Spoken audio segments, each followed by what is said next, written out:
Please welcome the Vice Chairman of GE, John Rice.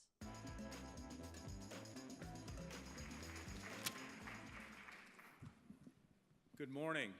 I'm honored to be here for the second U.S. Africa Business Forum.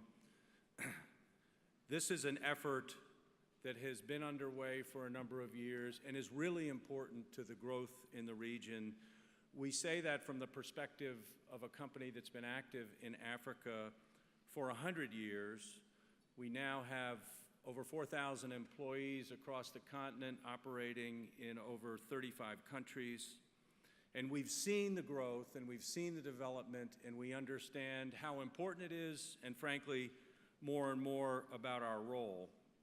It's been 2 years since the first U.S. Africa Business Forum, and we've seen some challenges in that time. And I don't have to explain that to anybody in this room. Commodity prices much lower, currencies that have depreciated, some political volatility, but that doesn't undermine the Africa growth story, because it's real and it's happening. It's happening in large part because of the people in the room today.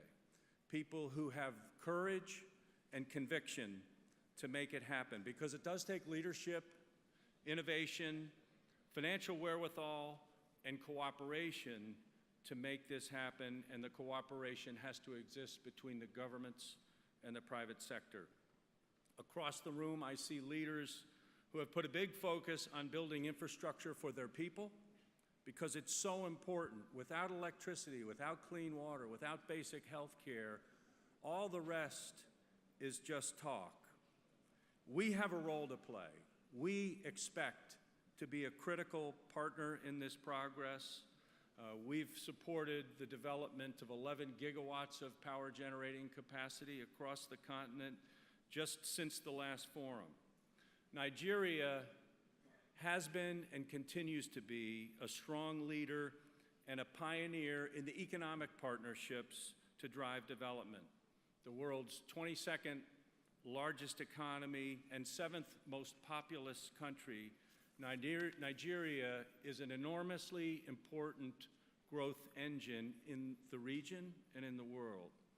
We've seen great returns on our investments in Nigeria. We signed a landmark company-to-country agreement in 2009.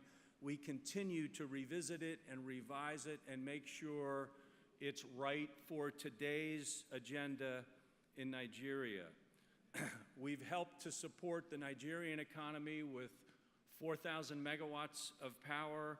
We've trained 300 medical technicians to ensure that the healthcare equipment continues to operate properly. We've supported the aviation industry, the locomotive industry, and the oil and gas industry, and we're building a state-of-the-art multimodal manufacturing facility in Calabar, Cross River State, and it's something we don't do in too many places around the world. But enough from me about Nigeria. We have a short video so that you see what's really happening on the ground in that great country.